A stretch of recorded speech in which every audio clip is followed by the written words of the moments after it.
जनता पहले सोच रही थी कि बहुत टफ पेपर आएगा आपका, तो जिस तरीके से जेई के पेपर आ रहे हैं और अभी आगे आने वाली शिफ्ट से भी आइडिया लग जाएगा। लेकिन आपको अपनी तरफ से क्या करना है, आपको ना कॉपी जो है ना, इस पर बहुत फोकस करना है। सवाल ना बने तो उसको सीखो कि क्यों नहीं बना, हो सकता है कुछ उसने ऐसी चीज लिखी हो तो वहां ऐड कर लो वो चीज।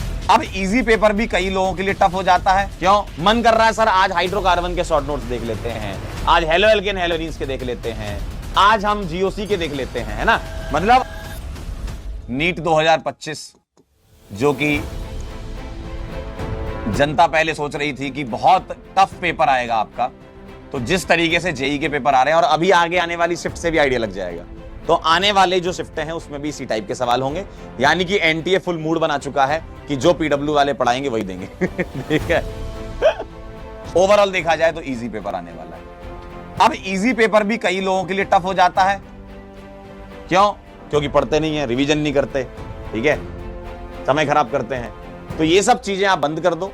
लेकिन आपको अपनी तरफ से क्या करना है, आपको ना कॉपी जो है ना, इस पर बहुत फोकस करना है। कॉपी में जो सवाल हो रहे हैं, जो होमवर्क के सवाल हो रहे हैं, ठीक है, इसके अलावा कॉपी में होमवर्क आप अलग से लिखते हो, कॉपी वाले मतलब जो क्लास के नोट्स होते हैं ना, तो ये तो क्लास नोट्स हो गए आपके, इस पर आपको पूरा फोकस करना है। इसके अलावा इधर उधर भटकने की जरूरत नहीं है, ठीक है। होमवर्क आप करिए, ठीक है, इसके साथ साथ आप जो टेस्ट दे रहे हैं उन टेस्ट को दीजिए, और वो देते ही है। इन टेस्ट का एनालिसिस करके बस गलतियां अवॉइड कर लेंगे ना आप, ठीक है। ऐसा तो नहीं होगा तुम्हारे साथ, इतने दिनों से मैं तुम्हें पढ़ा रहा हूं, इतना तो मुझे आइडिया लग गया है तुम्हारे पास। आप सवाल देख के तुम्हें ये पता लग जाएगा कि कौन से चैप्टर का है, कौन से टॉपिक का है, बस मुझे याद नहीं है, या हो सकता है मैंने रिवाइज ना किया हो, या रिकॉल नहीं हो पा रहा है, बस यही चीज होती है, ठीक है। तो स्पेशली ऑर्गेनिक की मैं बात कर रहा हूं आपसे, है ना। ऑर्गेनिक में सिर्फ आपको नोट्स देखने हैं, ठीक है। शॉर्ट नोट्स रिवाइज करते रहिए लगातार, शॉर्ट नोट्स रिवाइज करते रहिए जितनी बार कर पाए, तब मन करे तब। मन कर रहा है सर आज हाइड्रोकार्बन के शॉर्ट नोट्स देख लेते हैं, आज हेलो एल्केन हेलोजीन्स के देख लेते हैं, आज हम जीओसी के देख लेते हैं, है ना। मतलब आप शॉर्ट नोट्स बार बार देखते रहिए, क्योंकि उन्हीं के अंदर में से ही सवाल आएगा। और अलग से कोई ऐसा बहुत ही तोप सवाल तो बनने वाला है नहीं कि बहुत भयंकर सवाल आ रहा है। आप जितने सवाल देखो, मैक्सिमम सवाल उसमें से हो सकता है आपने देख भी रखे हो पहले से, है ना। तो भाई साहब शॉर्ट नोट्स का रिवीजन करिए और फोकस कीजिए पूरा पीएसएस पर, क्योंकि आप देखेंगे एग्जाम में जो सवाल आ रहे हैं, आप देख लो सीक्वेंस वाले सवाल आ रहे हैं। ऐसा नहीं कि एक रिएक्शन वाले भी हैं, लेकिन कल के शिफ्ट 1 के पेपर में 2 सवाल सेम टाइप के दे दिए थे, सीक्वेंस वाले, पहले ये फिर ये फिर ये। और वो पीएसएस जो है उनका खेल डायजोटाइजेशन के बिना नहीं चलना चाहिए, है ना। डायजोटाइजेशन के बिना उनका खेल नहीं बनता है। ये करेंगे ही करेंगे अगर पीएसएस आपको देंगे तो। यानी कि वो जो डायजोटाइजेशन वाली पूरी सीक्वेंस होती है, सेंडमेयर, गेटरमैन, रिडक्शन, सारा सीक्वेंस, रिएक्शन, जितनी सीक्वेंस है वो सब रेडी कर लीजिए आप, और बार बार देखिए, है ना। बार बार इनको देखिए, जितना आप ये देखेंगे, जितनी बार देखेंगे उतनी बार दिमाग में बैठेगा। और आपको ऑर्गेनिक के लिए अलग से रिवीजन का समय नहीं निकालना है, बाकी सब्जेक्ट को टाइम दो। ऑर्गेनिक को अलग से नहीं 2 घंटे लेके बैठना है, ऑर्गेनिक को लेके बस तभी बैठना है जब सवाल लगा रहे हैं। थ्योरी के लिए 2 घंटे नहीं बैठना है। थ्योरी जो आपके 1-1, 2-2 पेज में सिमटी हुई है, शॉर्ट नोट्स में 3 पेज में सिमटी हुई है, उसी को एक बार देखो और सवाल लगाना चालू कर दो, ठीक है। सवाल ना बने तो उसको सीखो कि क्यों नहीं बना, हो सकता है कुछ उसने ऐसी चीज लिखी हो तो वहां ऐड कर लो वो चीज, ठीक है। क्लास में इतना अच्छे से पढ़ो कि घर पे सिर्फ 10 मिनट देख लिया काम हो जाए। और ऑर्गेनिक ऐसा सब्जेक्ट है जिसमें आप कर सकते हो इसमें। क्लास में अच्छे से पढ़ो, क्लास में जो पढ़ाया जा रहा है उसको ध्यान से पढ़ो, सवालों को क्लास में खत्म कर दो। इसके बाद बस आपको 10-15 मिनट 20 मिनट लगना है।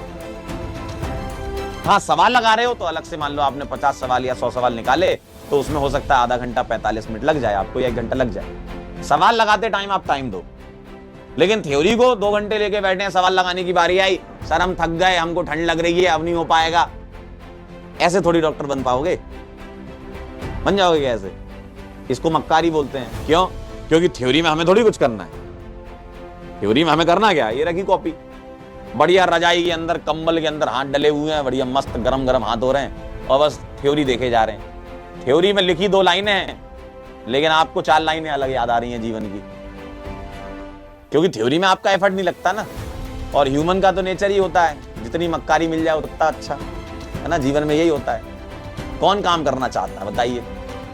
कौन सुबह सुबह उठ के पढ़ना चाहता है? थ्योरी में आपका एफर्ट नहीं लगता, आपको बहुत मजा आता है, तो उसमें ज्यादा समय मत दो, 10-15 मिनट दो बस, क्योंकि सवाल लगाने में दिमाग चलाना पड़ेगा, लिखना पड़ेगा, रिएक्शनें लिखनी पड़ेंगी, तब आपको लगेगा अरे यार मेरे से एफर्ट, मेरे में बहुत मेहनत करवा रहे लोग, घर वालों ने मुझे इसलिए पैदा किया कि मुझसे मेहनत करा सके। अरे भाई वो तुम लोगों के लिए सोच रहे हैं, डॉक्टर बन जाओगे, बहुत बढ़िया काम हो जाएगा, जीवन में कुछ अच्छा कर लोगे।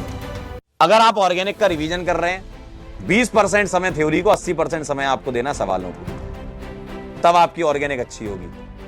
आप 100% थ्योरी देखते रहोगे तो काम नहीं। मना नहीं कर रहा हूं कि इंपॉर्टेंट नहीं है भाई, थ्योरी से ही तो सीखोगे क्या करना है, लेकिन उतना टाइम मत दो इसमें, 20-25% टाइम दो बस अपने, ठीक है। What should be the safe score? बेटा अपने आप को डिफेंड मत करो, है ना, ये कमजोर की निशानी, अपने आप को डिफेंड करना। कह रहे हैं what is the safe score? अरे अब अगर तुम्हें कोई बता दे कि सेफ स्कोर ये है, ठीक है, तो तुम पता क्या करोगे? तुम अपने आप को वहीं डिफेंड कर लोगे कि भाई साहब इतना सेफ है, मैं तो इतना ही लाना है मुझे।